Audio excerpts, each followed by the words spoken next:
friends, and welcome back to Final Fantasy Memories. Dax may or may not be popping in. I think she already has. But, you know, as a dog owner, I have no control over my own life. Plus, look at her, she's just so darn cute. Come look at the people.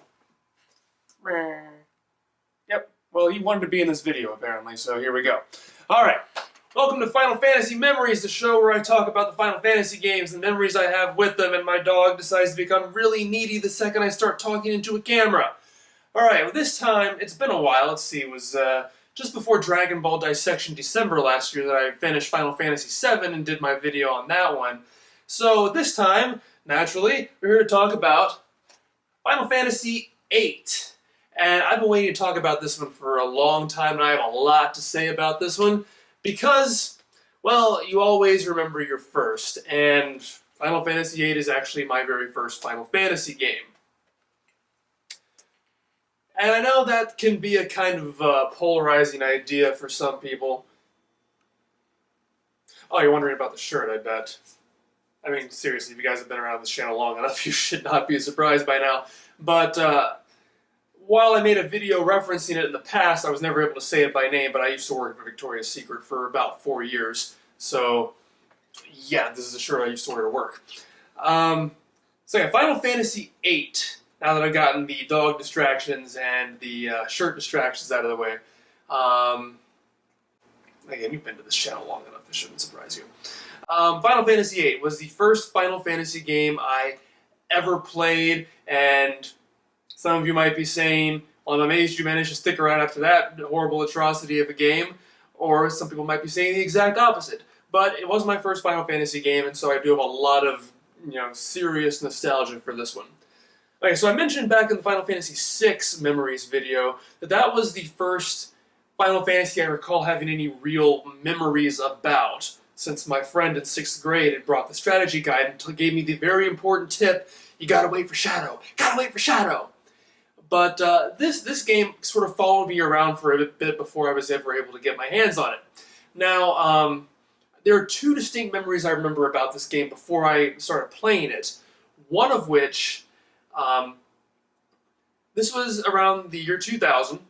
I had either just finished middle school or was about to finish middle school, 8th grade. And when my mom would go on errands, sometimes she would force me to go with her. She'd go to Walmart or Target or whatever, and whenever I would get a chance, I'd break away and run off to the video game section, play whatever demo was going on, check out the games, look at the strategy guides, because I love me some strategy guides. And I'm not sure which of these two memories happened first. It could have been this one, could have been the one I'm about to talk about. But I remember going to Walmart one day and going to the strategy guide section for video games and coming across this book right here. And it's kind of beaten up now because I've had it for 17 years. But this was really impressive at the time. It was something I'd really never seen before. I mean, first of all, it looked really fancy and special. I had this really cool matte cover with all the text and pictures and this really cool gloss. The characters on the front, I'd never seen video game characters look like this before, this sort of, quasi-realistic thing, because, again, I was pretty young, I played a lot of Mario, I played Zelda, but I'd never seen characters look like, real teenagers before, and that was kind of weird for me. And also, just how flippin' big this book was, it blew my mind. Because again, based on the games I'd played before, like this was the strategy guide I would take around to school with me all the time, the Super Mario RPG strategy guide, which I still love, but I mean, look how tiny it is, compared to this. And I thought to myself, what kind of game must it be to have a book that's this big? How big a game must this be? I mean, granted, I later realized that most of it was, like the walkthrough section's about maybe this big, and the rest of it's all, bestiaries and, item refine and card lists and GF lists, because this is a very complex game, as we'll get to. But this book, probably before I even saw the game itself, really sold me on this is, an experience of something I'd never really seen before. Aside from that, and again, I don't know if this came before or this came after, I probably saw this in store several times, you never know. But I remember around the same time, I was in 8th grade or just finished in 8th grade. There was a kid. I lived in apartment complexes all my life. I still live in an apartment complex. But that meant there were plenty of kids around my age who I could hang out with. People would come and go all the time.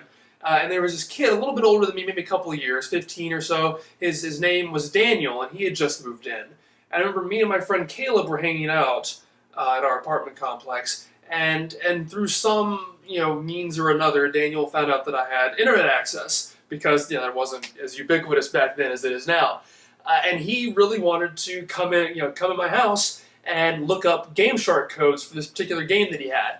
So, the three of us went to my house, and we got the Game Shark codes, we printed them off, and then we went back to Daniel's house, and so he wanted to try out the Game Shark codes, and I have no idea what they were, because that's not even important.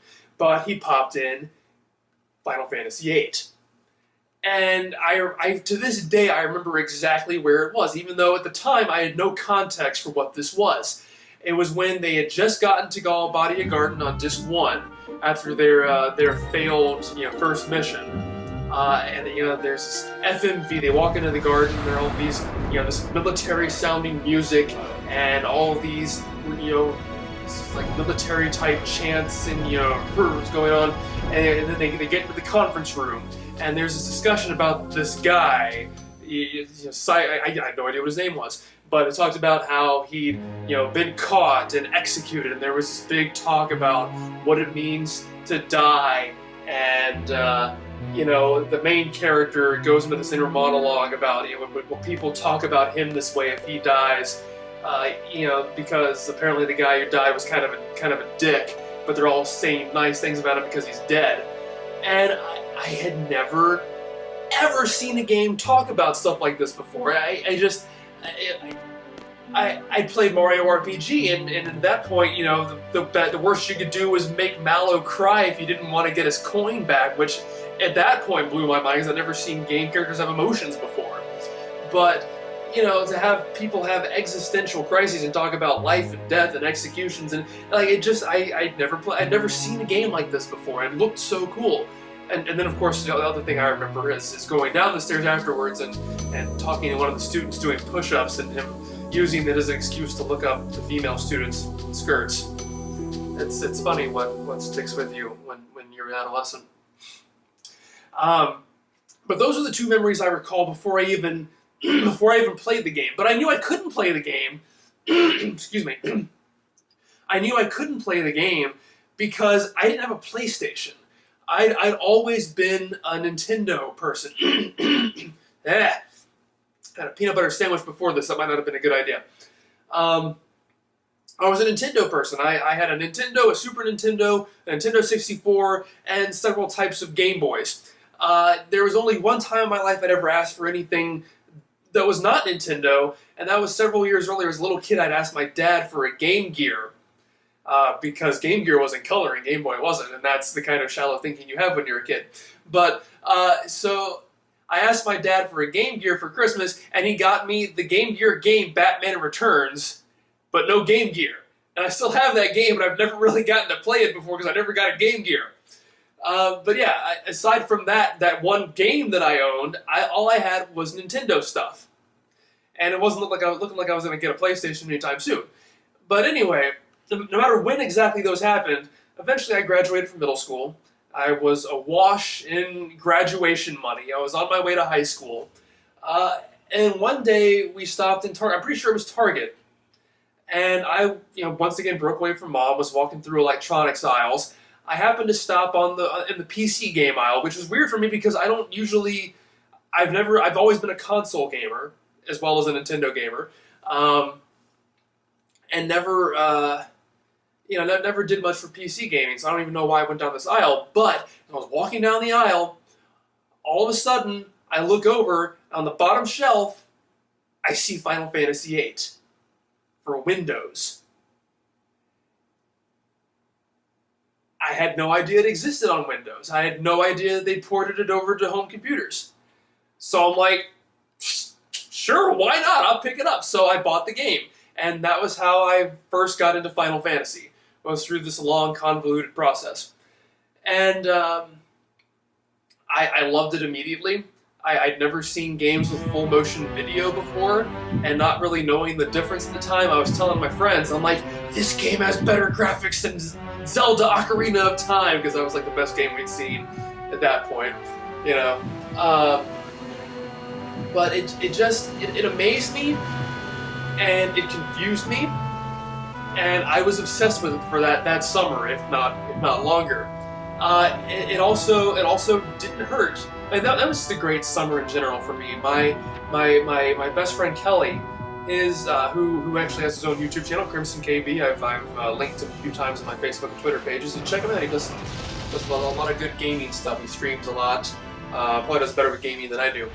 But his dad had just moved into my apartment complex, and so every other Friday he'd show up at my door, and we would just hang out at my place all night, you know, play video games, and you know, he got obsessed with this too, and that got him into Final Fantasy, and honestly, I think he's probably played more Final Fantasy games at this point than I have, because he got into the spin-offs. He has Final Fantasy Tactics, which I've never played.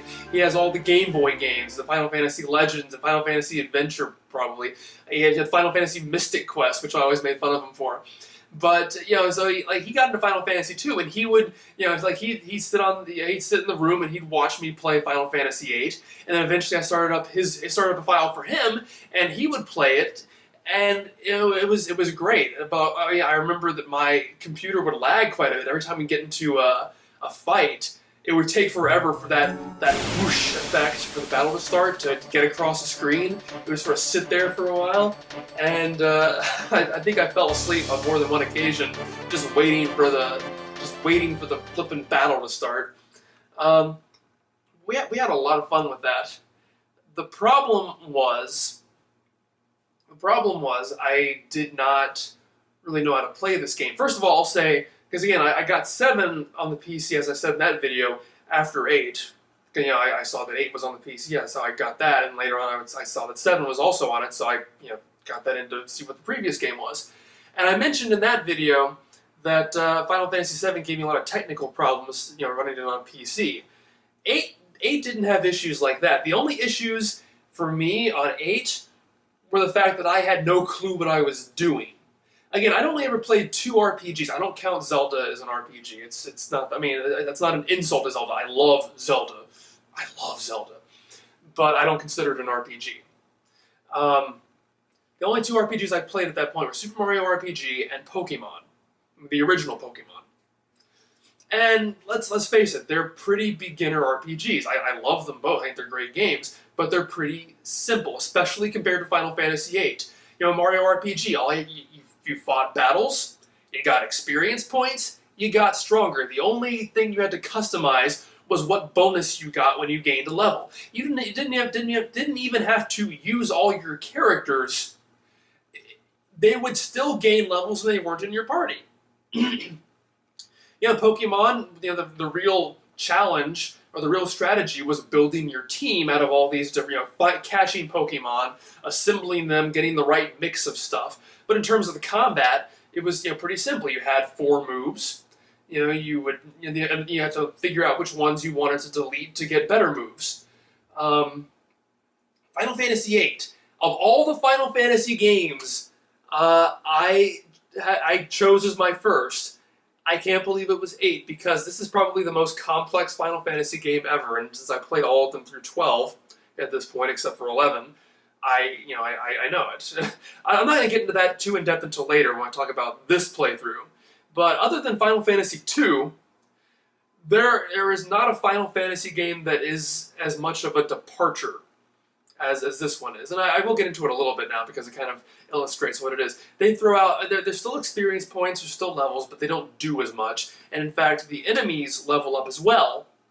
So ultimately, the more you level up, the worse you end up being, which I didn't really understand at that point because it's kind of the antithesis of what you're supposed to do in RPGs. There's no equipment, no magic points, the flower points like I do in Mario RPG. Instead,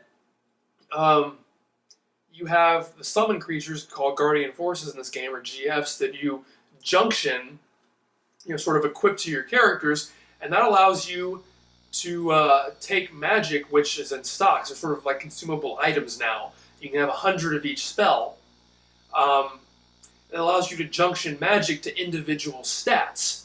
And I eventually figured that out because the game shoves a whole bunch of really confusing tutorials down your throat at the very beginning. But there are just so many different abilities you learn to refine magic and refine items to get different magic and learn GF abilities, and it's just, you have this whole long list eventually of abilities, and I have no idea how they handle this in Japanese. It's a more economical language, so you can say more in less space, but in the English version at least, it's all just a bunch of gibberish. It's like, without really knowing what to do in the game, how do you know what sta-a-bull-j means? How do you know what Lil Maj Roof means? It's all a bunch of, it's all a bunch of abbreviations for concepts you don't even understand yet at this point. And so, I'm not sure how little I got it at this point. If I were to go on, because my mom still has the same freaking computer 17 years later, I'm sure I could go home to my mom's house several states away and play my original file and and see just how much of this I actually did. I'm sure I junctioned at some point. But I didn't really get the whole concept, I don't hate this system. I think it's pretty cool. And once again, this latest playthrough, I'll explain, what it is I found fun about it, because I finally actually really took advantage of it. But the game was really difficult for me, based on that alone. But I loved it. I still loved it. It didn't matter. Because I was still getting through the game. There were some rough battles, to be sure, stuff I was having a hard time getting through, but I loved the story, I loved the graphics, I loved the music.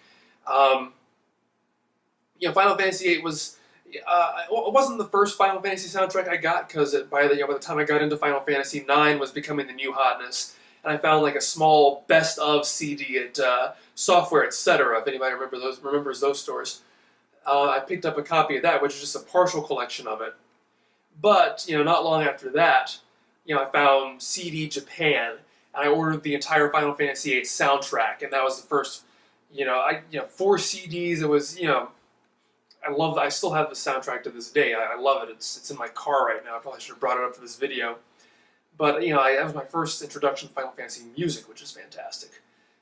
But my problem was, I'd gotten all the way to Disc 4. If you recall, Disc 4 in this game is weird.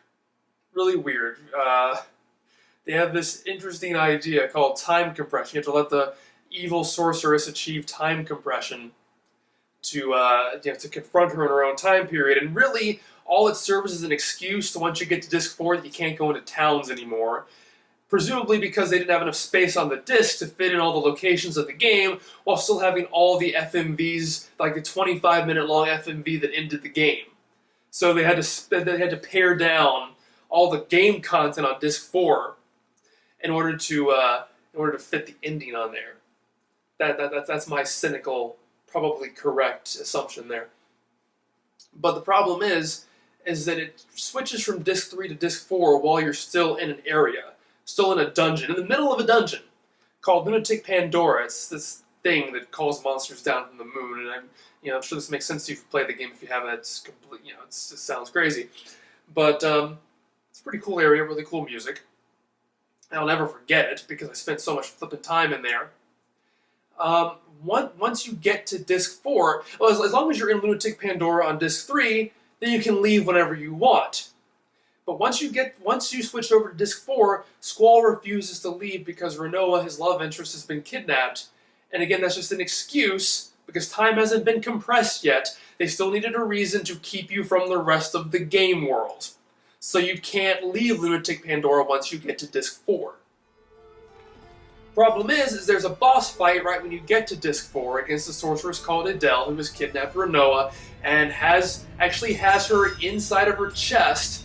So you can't use any multi-target stuff, otherwise you'll kill Renoa. But the fact of the matter is, the fact that I sucked at this game finally caught up to me, and she would cast Meteor, I would die, most of the time, or at the very least I would come so close to dying that I would not have time to heal myself before she finished me off. And no matter how many times I tried, I could not win this boss battle. And at the same time, there was no grinding I could do because that was what I thought I needed to do. Because it turns out that every single enemy in Lunatic Pandora only gives you 1 experience point. And again, as I didn't understand the junctioning system all that well, I didn't know what to do. And I finally gave up and started over from scratch. I probably put 50, 60, 70 hours into this game, who knows? But I started over. And that just goes to show how much flippin' free time I must have had at 14 years old. Time that if I had now, I would write a great American novel, build my own house, build my own car. I don't know, it just blows my mind that I could just do that. I did the game again, just from the very beginning. And this time, you better believe, I'll never forget, Squall was at level 64 when I quit my previous save file, and then Selphie was like at level 13. Some characters I use, I pretty much just use Squall, Zell, and Keestis, and nobody else. Because again, I was used to Mario RPG. Didn't have to level up the other characters, didn't have to invest in them at all. So I played through the game again, made sure to do a lot of training, got everybody to level 100, which apparently I now know is like the worst thing you could possibly do, not to mention a huge waste of time. But it worked. It worked. I have no complaints about that. I managed to beat her. I think I understood the junctioning system better that time as well. I beat the game. And I'm fairly certain, and again I'd have to go back to my mom's house and look this up on the computer. I'm pretty sure when I finally beat the game, I had logged 90 hours onto that save file. 90 hours! Combined with the other save file I'd abandoned, combined with the save file for Kelly that I was working on because I didn't want him to come over and have us just grind the entire time he was there, so I'd grind for him myself when he wasn't around, so we could play the cool stuff when he was there, so we wouldn't be bored. So, how many hours I've logged into Final Fantasy VIII, I cannot even begin to fathom.